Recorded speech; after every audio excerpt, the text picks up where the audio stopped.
at may susugurin po. Ang 32 taong gulang na vlogger na si Shara ang babae sa video.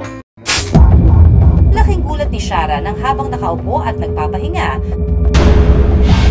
bigla siyang nakaramdam ng panginginig at pamamanhid sa kaliwang kamay. Una po, naramdaman ko na namanhid yung braso ko. Tapos, tinatry ko iangat.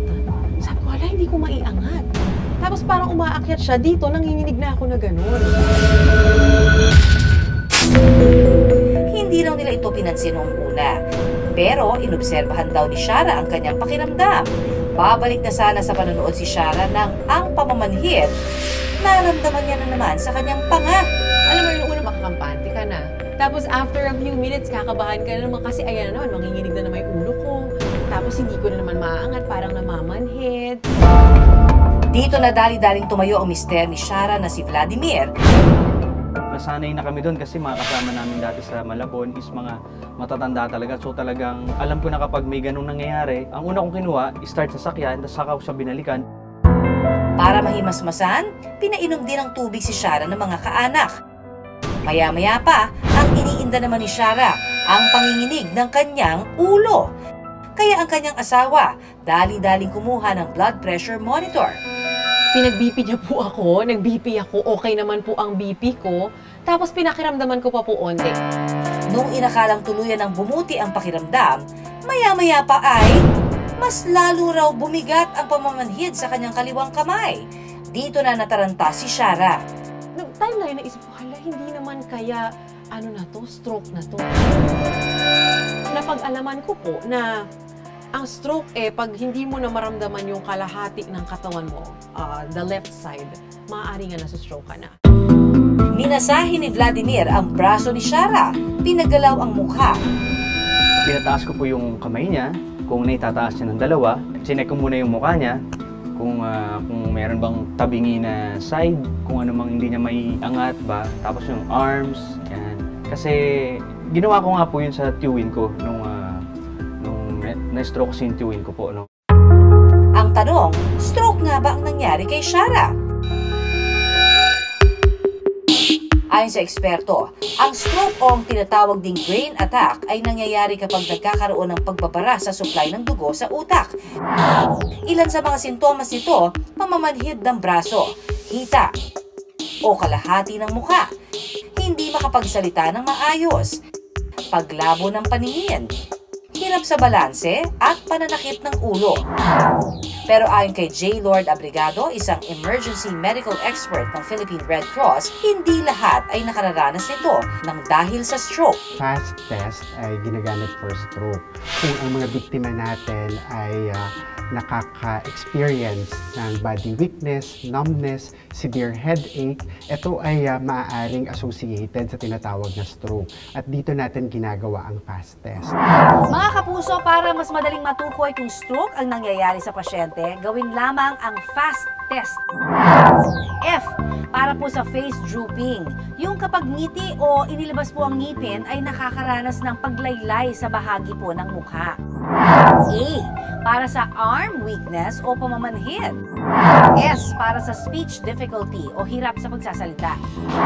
At T, kung nakaranas po ng mga sintomas na ito, oras na para dalhin ang pasyente sa ospital. Ang letter F or face. So titignan natin ang kanyang muka. Titignan natin kung pantay yung kanyang muka. Yan. Ate, pwede po ba kayong ngumiti? Ngiti po. Titignan natin kung bumabagsak ang isang parte ng kanyang mukha. Letter A, arms. Ate, pakitaas po yung ating kamay.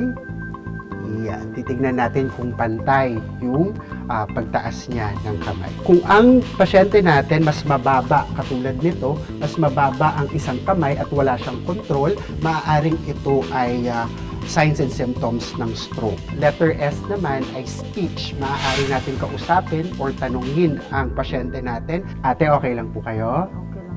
May nararamdaman ba? Kung ang pasyente natin ay nakakapagsalita at nauunawaan ang kanyang pagsasalita, ito ay normal. Dahil kung meron siyang slurred speech or hindi maunawaan ng pagsasalita, maaaring ito ay signs and symptoms ng stroke. Pupunta tayo sa letter T, which is time. Ito ang panahon upang tumawag ng ambulansya at dalhin ang pasyente sa pinakamalapit na ospital. Ayon sa emergency medical expert, mainam na agad na ginawa ng mister na si Shara ang fast test. Mapiprevent natin yung mga irreversible na damages doon sa pasyente natin kung matitreat siya within 3 to 4 hours. Importante na dalhin ang ating pasyente sa pinakamalapit na ospital pagkatapos ipakita ang signs and symptoms using the fast test. Pero stroke ba talaga ang nangyari kay Shara? Numbness, trembling, which is medyo associated sa stroke. Kaya ginawa nga yung fast test. Luckily, hindi naman stroke yung ating biktima. Para mas makasiguro, pumunta ang mag-asawa sa ospital matapos ang pagsusuri na pag-alamang hindi stroke ang nangyari. Ang naranasan pala ni Shara na papamanhid, side effect ng gamot na inireseta ng kanyang doktor para sa ubo. Pwede din kasing nagkaroon talaga ng allergic reaction, kaya nagkaroon siya siguro ng stroke-like signs and symptoms. Allergic reaction kasi it's more on the skin, no? And then syempre yung sa paghinga. Usually, basic talaga kasi na kailangan gawin talaga pag may mga side effect ng gamot, kailangan talaga madala din agad sa emergency room, no? Or sa hospital, no? Lalo na pag nahihirapan na itong huminga or sabihin natin yung nanlulupay-pay na yung pasyente. Ang mga nakatatakot na pangyayari sa buhay ni Shara nagsilbing aral sa kanya dahil hanggang ngayon ay patuloy ang kanyang healthy diet and exercise at sinisigurong less ang stress.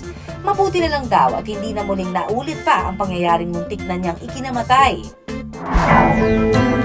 Maging maagap mga kapuso.